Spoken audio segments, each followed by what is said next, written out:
going to be adjusting the rear shocks on my side-by-side. I was out riding probably about 2 weeks ago. Me, the whole family, some people from our ATV club, went on a long weekend. And I was going down a road and I hit a big washout. And what happened was, I think I maxed out my suspension in the rear and it bucked pretty bad. We have a lot of wooded trails, and in the springtime, when we get warm rain, it melts the snow and it will erode, like we call it washout, will erode like a gap in our trails. And they're hard to know, and I was at a place I've never been before, and I was probably going a little faster than I should have when I hit this. So here's some examples of what's going on. We'll say this here is like the washout in the trail. I was coming down and I hit it, and then it bucks up like that, and then the whole back end of my machine went up in the air. So what happened is, I think I just basically bottomed out the back end of my machine. So I'm going to try and adjust my suspension to see if I can get a little bit more stiffness and travel out of the back. Okay, so here's my spring setup in the back, and as you can see, there's not a whole lot of shock travel there. Before it hits, there's a stop in there. I think that's to keep the suspension from traveling up too far. It's like a bump stop. And what do we got here? Maybe like 2 3/8 from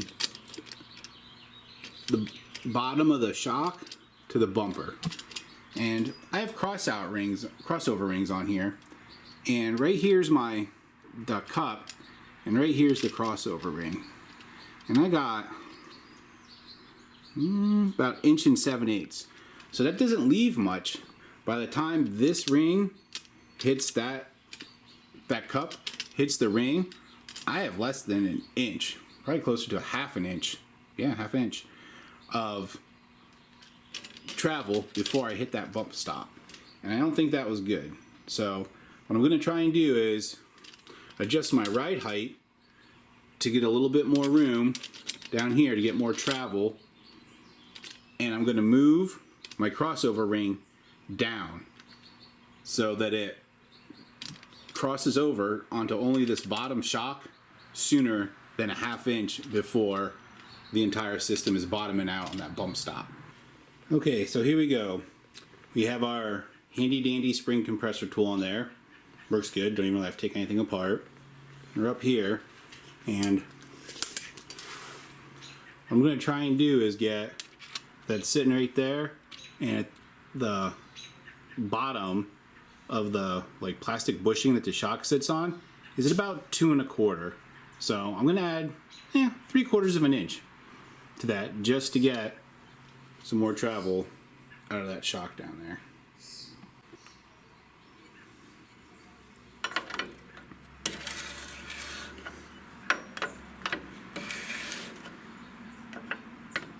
Here we go. Back to this one. We're at 3, and over here about 2 1/4. That's where that one started at. Got them both at 3 inches. I'm going to let it down now and drive it back and forth a little bit to get the tires to go where they're supposed to, because they're sprung right now. Get them to go back out to the width that they're supposed to be and get the shocks to settle down. Okay, by lowering that 3/4 of an inch, I picked up about 1 1/4 inches of ride height. I was closer to 14 when I started this, and now I'm at about 15 1/4. So 3/4 up there equaled about 1 1/4 inches down there. And let's see what we got for some more distance here. Can't really see it, it's just level with that cup. We got about 3 1/4 inches of shock travel there. So now we're going to go ahead and adjust the crossover ring. Alright, there we go. We got our 1 3/4 here, or 1 3/4 here, and we had 3 1/4 down there. So in theory, by the time this stop hits that, we have 1.5 inches of travel before a bump stop. Oh, and I should mention, I am using a rag to get in here and clean these threads as best as possible, just to make moving these stops a little bit easier. Okay, well there you go. Hopefully if I hit some washout, going a little bit faster than I should have, This will help keep my rear end planted.